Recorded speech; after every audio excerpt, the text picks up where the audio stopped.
Since the spring of 2002, the Rotary Club of Santa Ynez Valley has been sponsoring the annual high school architectural design competition.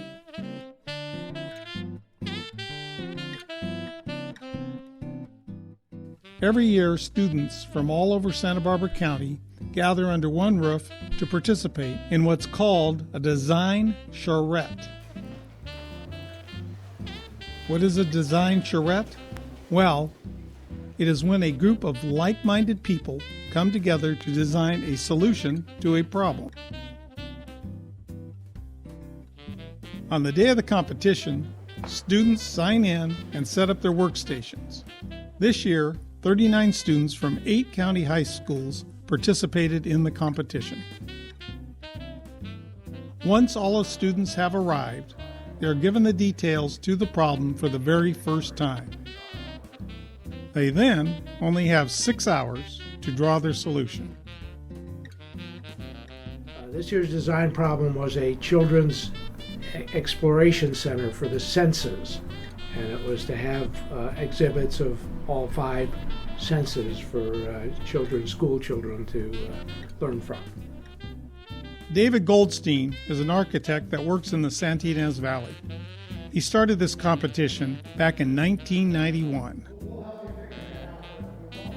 It was started because I realized that the drafting students, were interested and talented and had a lot to offer, but they had no place to really show their talents. So I dreamed up this competition, and we took it to the North County high schools, and we did it the first couple of years. But not all of these students took a drafting class. A handful of art students were drawn into this year's competition. We want to get students interested in design. It's supposed to be a design competition, not a drafting competition. After setting up their workstations, the students get to work. Some students spend the first few hours contemplating different ideas, while others are able to just dive in. Everybody in the first hour or so is trying to visualize in 3D, trying to imagine what the building could be, what it could look like.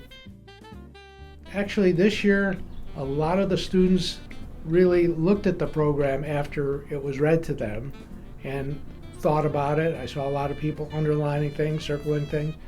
In years past, as soon as the program is read, some students will sit down and start drawing out a plot plan. Some students will sit down and start drawing out a floor plan.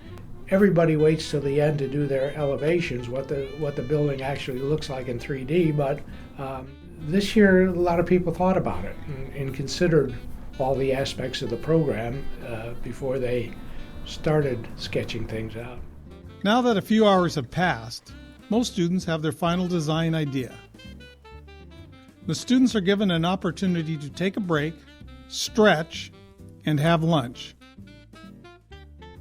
We provide a morning and an afternoon break and a lunch break for everybody as an opportunity for students not only to eat and gain some nourishment, but to have a break from their work and sit down and think about what they're doing.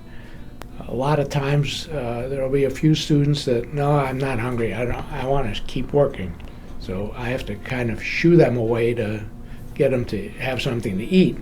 But and a lot, most of the students take the time off and relax and talk to each other. Soon, lunchtime is over, and the students get back to finishing their designs. Some students decide to add a little color to their work, while others make sure their design meets all the requirements. At 3:30, it's pencils down. Students leave their drawings and get to go back home. Now it's up to a team of 3 judges to evaluate and score each design. The top 12 scores will move on for a final review. On Saturday, following the charrette, the 12 designs are accompanied by their creators for a final review. jury review, you go in there, it's the first time you're really presenting anything to anyone, which is funny because in architecture school we do that about every day. And so you get up there and everyone's really nervous, but then getting up there and talking about your project's really cool, talking to real architects and seeing what they say with your first run at a project.